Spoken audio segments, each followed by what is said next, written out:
Good morning mga kapatid. Bumisita tayo dito sa ating tanim na mais. Dahil ilang araw nating di pinuntahan dahil walan tayo ng gana. Ilang linggo nang hindi umulan sa malawak na lugar dito sa atin. Lalo na dito sa norte. So isa itong lugar namin na grabe ang tuyot. Walang ulan. Grabe. Tingnan natin itong mais natin. So ito na.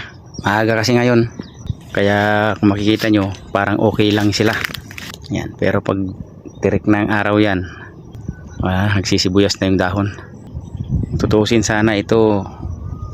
Lampas taon na to eh. Kasi 30 days na to mahigit. 9 ng June natin na itanim. Pero hanggang ngayon nasa ano pa rin, bewang, wala pa. Di na nga natin naharap na pa-sprayan ng damo dahil nga grabe ang init. Ayan maganda sana, kaya lang ito yung isang tinamnan natin na Decalb 882S galing sa DA. Maganda siya. Yun lang talaga yung ulan. Berdeng berde pa yung dahon. Kumpara mo dun sa ibang mga nauna na. Makita mo parang naninilaw. Pero ito berdeng berde pa. Maganda sana kung maulanan. Kasi mula nung nagpa-abono tayo nung unang apply ng abono, ayan hindi pa naulanan. Hanggang ngayon nandyan pa. Maganda sana kung maulanan para ma-absorb na ng puno ng mais nito, yung mga abono na yan. Ayan Pati itong mga katabi ko, ganun din ito. Alas nauna sa akin to ng ilang araw Ito. Yan. Na yan. Lalabas na sana yung tassel. So nitong week na to sana magmamanika na sana yan Kaya lang ganyan naman. Sana maulanan itong mga ngayong hapon o kaya basta umulan lang sa isang malakas, makasurvive yung mga mais. Lalugi na naman nung nakaraang cropping, ganun na naman. Sa sobrang ulan naman. Kahirap sugal tayo dito. Pero ganun talaga. Yun talagang buhay. Kaya tuloy-tuloy lang. Huwag mo pang hinaan mga kapatid. Ayan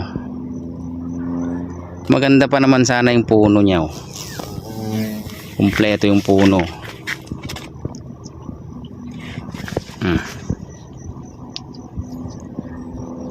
Ayun yung katabi ko. Labas na rin sana yung tassel niyan kasi nauna yan ng ilang linggo sa akin. Pero wala.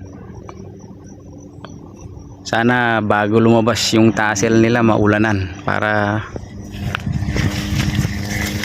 magandang bumutil yung mais.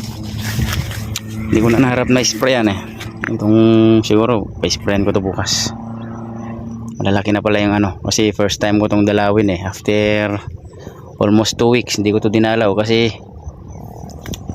parang kung baka sakali sabihin na ng langit yung magandang ulan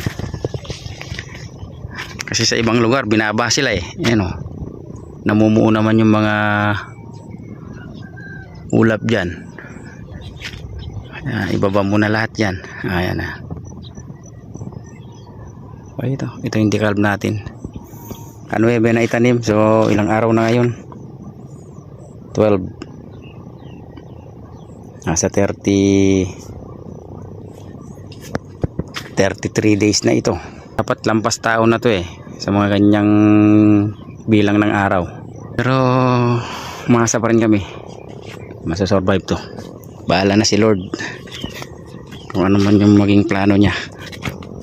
Pagkatiwala na lang natin lahat sa kanya, mga kapatid, no?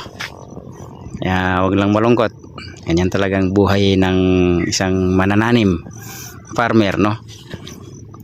Minsan lugi, minsan kikita ng konti. Ano, tuloy lang. Kaya dito na lang po, mga kapatid. Bye bye.